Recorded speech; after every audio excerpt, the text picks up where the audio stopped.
Hey, what's up guys? This is Anthony from Anthony's Customs, and for this review, we are looking at the brand new, just released Marvel Legends IKARIS. And I'm joking, it's been out for a long time. I never got around to reviewing it because I thought, who cares about IKARIS? But maybe you guys do, but there's really one thing that's making me want to review this now. It's that I looked at the figure, and it's a really good example of how Hasbro could do a lot better on a regular basis to make Marvel Legends a contender as being a good line again. But let's do a question of the day right away before I lose you. Did you guys want an IKARIS figure? Let me know.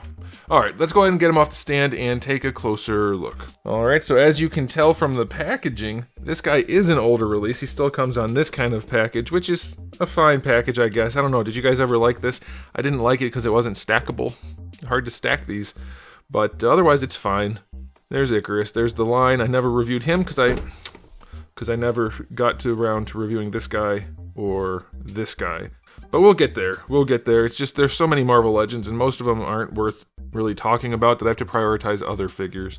But we're going to try to get everything done eventually. I'm not having a lot of gaps lately. Even though I'm doing reviews every day, I still have new stuff to do basically every day, so I'm not getting the old stuff done as much as I would like. But whatever. We'll leave the Marvel Legends to not be done if they can be avoided. Alright, so 16.5 inches, centimeters, not inches. Inches would be really big. That's not counting his hair. And that would be about, let's say 6 and, I don't know, 5/8. Something like that. Here he is up against Darwin. A little bit of size to him for sure. That creep is real. So here's the interesting thing about this guy. It does use a lot of reused parts, and that's one of the reasons I wanted to talk about it, because it has a lot of reused parts, but it also has the necessary new parts, and it makes the figure significantly better than a figure that just got paint. It makes such a big difference. Now, I want to get the one bad thing out of the way. Well, I mean, the main bad thing is his head is too big. He still doesn't look very comic-y. He looks more like a semi-muscular guy in cosplay. Still weird proportions and things like that. However, the new stuff is still very much appreciated if you look, not counting his head because they always get heads. But if you look at his chest and abdomen, that's all sculpted. It's also painted really well. It looks very nice for Marvel Legends. We got the whole new skirt piece. We got the new forearms and hands. And we got new boots. And they're done pretty darn well. It makes the figure look like not just a repainted piece of garbage like a lot of Marvel Legends are. And so it's really, really nice to see. And on top of that, the paints are clean. They're not perfect, and there are some issues like his hips are way glossy compared to his thighs, but the paints that are on there are done really well. And I think if all Marvel Legends had this standard, the line would be significantly more successful. It would cost them more to do, no doubt. This is more tooling, more paint, whatever. It's necessary for the line to be good. They seem to not care about that, and that's why we have figures like this most of the time. But if they did this, they'd have fewer profits per figure, but they'd be able to sell way more, and the line would have a positive reputation rather than a negative one. And it's just such a shame that the people up top are not letting that happen. Why did IKARIS get this? I have no idea. That goes back to if you guys wanted IKARIS enough. To me personally, there are about 1,000 other characters that I would prefer to see new tooling go toward rather than IKARIS. But for what it is, as far as Marvel Legends standards go, this is a standout. There's a lot of really nice stuff going on here. I don't mind the reuse of parts at all because they're appropriate reuse. And the new stuff looks so good. I mean, it's not so good compared to like high-end stuff, but for Marvel Legends, it looks really, really nice. This guy's going to stand out on the shelf. And so it's weird because to me, I could not care less if IKARIS ever stood out on a shelf. In fact, I'm going to be selling a ton of Marvel Legends here pretty soon, guys.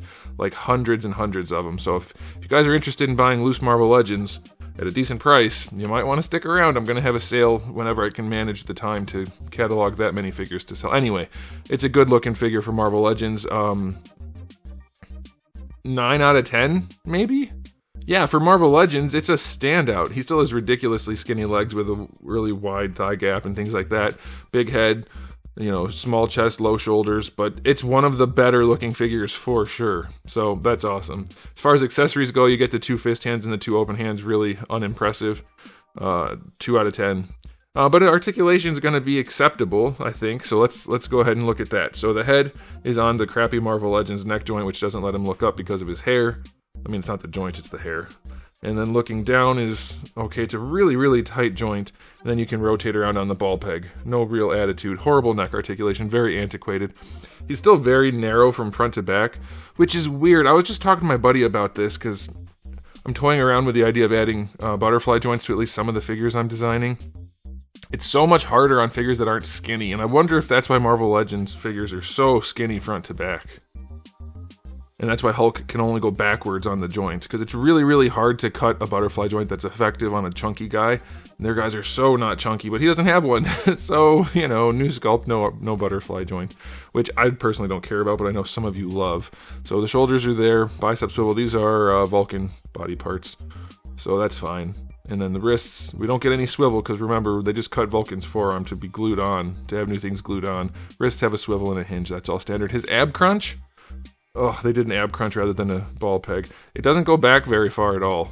It doesn't look terrible, but it doesn't go back very far. And going forward, oh, it's the most unpleasant feeling crunch.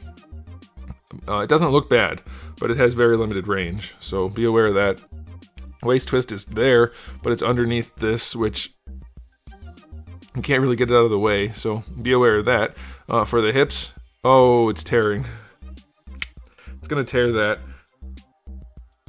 Yeah, be aware. That'll tear for sure. You can see the white stress marks going out to the side. It's tearing a little bit over here, still more here. I don't know if the hips just can't go farther or if the skirt's holding it, but that's as far as he gets, less than 45. Still not a good figure, by the way, but good for Marvel Legends. Not really any range going back. Thigh swivel is fine. Double jointed knee. Again, these are Vulcan parts. It's fine. It's a decent knee, not a great knee. And the plastic is still super soft. You can easily separate the joint right there, which is unfortunate. That might even tear off if you're not careful. But you do get your boot cut if you want it. It's not the best looking boot cut ever, but it's okay. Then for the ankle, it goes all the way back. And can we tuck it over? And oh man, the plastic is so soft. Ugh, ooh, that doesn't feel good. It can't go over, not without extra work. So the ankle doesn't go very far forward. He does seem to have really big feet. Ankle rocker is very crooked, but you get a boot cut, so it's okay. So as far as articulation goes, he's very average to less than good. Less than average, so 6 out of 10. Not very good articulation. But he does look significantly better because of those new sculpts and decent paint. So there's definitely a trade-off. Again, let me know what you guys think about it being on IKARIS that he got this extra attention. Was it necessary? Could there have been a different character that got more attention? Or what do you think is going on there? Do you like it? I don't know. I'll give him an overall rating of 7 out of 10 ultimately, because accessories suck and articulation sucks. But he does look nice, and that's what I really wanted to talk about, because that costs more. Doing the extra paint, I know they always make a big deal about paint, but it does cost, so that's fair enough. I mean, they make it out like it's the most expensive thing ever, but new tooling too, which is very expensive. So it's weird that they put it on him, but he did benefit from it in some way. So yeah, he gets a 7 out of 10, but some good, some bad. Let me know what you guys think in the comment section below, but that's it for me. So thanks for watching. If you enjoyed the video, please do give it a thumbs up. If you didn't, give it a thumbs down. And if you haven't subscribed, you should. I have new videos just about every single day, though actually it is pretty much every day at this point, and thousands of videos already on the channel. So make sure you come back for all of that. And in the meantime, keep collecting.